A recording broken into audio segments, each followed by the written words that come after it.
उससे इस वीडियो को देखने से पहले उस वीडियो को ज़रूर देख लें, सो दैट आपको ये बहुत इजीली समझ आ जाए। ठीक है दोस्तों, चलिए आगे बढ़ते हैं। और सबसे ज़रूरी बात कि इसमें से 1 से 2 क्वेश्चन तो हर बार आते ही आते हैं, इसलिए ये हमारा इम्पॉर्टेंट टॉपिक भी है। 1 क्वेश्चन तो मिनिमम आना है इसमें से, और मैक्सिमम 2 भी आ सकते हैं, 2 से ज़्यादा नहीं आते। तो चलिए आगे बढ़ते हैं। If every non-primary key attribute is functionally dependent on the whole primary key, then the relation is in at least. इसमें जो नॉन प्राइमरी की है ये as a non prime attribute होता है, और जो प्राइमरी की है वो एज ए कैंडिडेट की है। तो जो मैंने वीडियो आपके लिए डाली हुई है इससे पहले, अगर आप उसे देख लेंगे तो आपको इजीली समझ आएगा कि कौन सा नॉर्मल फॉर्म है।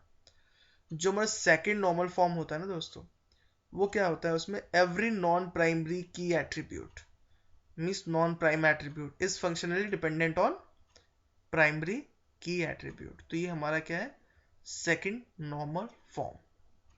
ठीक है, चलिए आगे बढ़ते हैं। If there are no functional dependencies between two non-primary key attributes, this describes। तो जो फंक्शनल डिपेंडेंसीज की हम केसेस पढ़ते हैं ना, वो थर्ड नॉर्मल फॉर्म में पढ़ते हैं, जहां हमें ट्रांजिटिव डिपेंडेंसी हटानी होती है।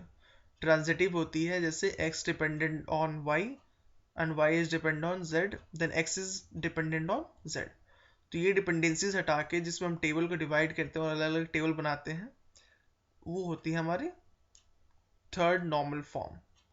तो जो इसका आंसर है वो क्या है, थर्ड नॉर्मल फॉर्म जो है C।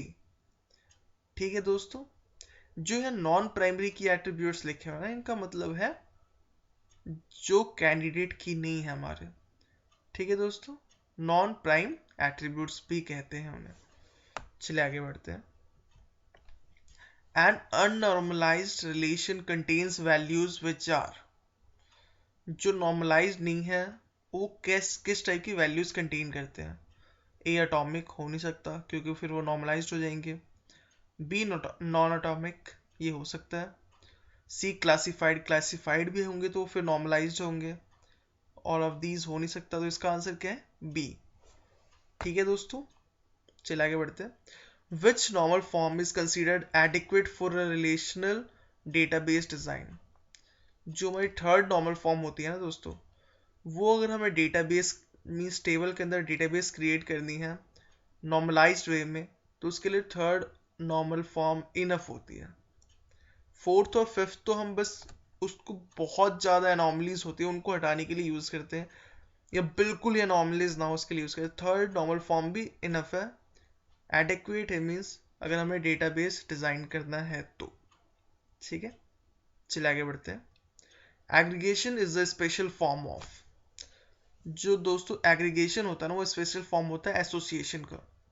और एसोसिएशन हम क्या करते हैं, एंटिटीज और रिलेशनशिप सेट के बीच में मॉडलिंग करते हैं, मीन्स रिलेशन क्रिएट करते हैं।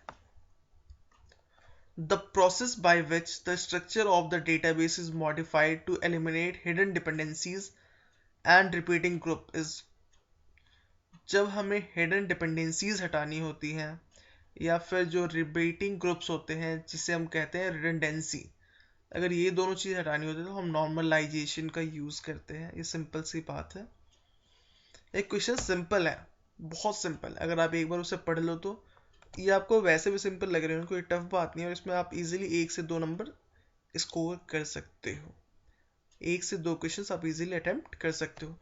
Database is in BCNF then we have. अगर डेटाबेस हमारा BCNF है, BCNF का फुल फॉर्म होता है बॉय स्क्वाड नॉर्मल फॉर्म, तो वो हमारा क्या क्या होगा, फर्स्ट NF होगा ही होगा।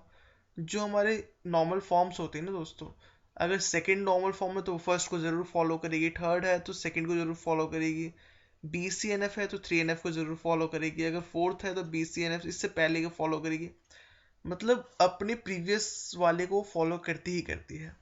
तो अगर हम इसमें BCNF की बात करें तो थर्ड को करेगी, अगर थर्ड कर रही है तो सेकंड भी हो रही है, फर्स्ट भी हो रही है, तो इसका आंसर क्या है, डी। ठीक है दोस्तों, चलिए आगे बढ़ते हैं। Project joint normal form is also refer to as. अगर आपने वो मेरी वीडियो देखी हो तो उसमें मैंने बताया हुआ है कि इसका आंसर क्या है, वैसे फिर भी मैं यहाँ बता देता हूँ, इसका आंसर फिफ्थ है। फिफ्थ नॉर्मल फॉर्म को हम प्रोजेक्ट जॉइंट नॉर्मल फॉर्म भी कहते हैं.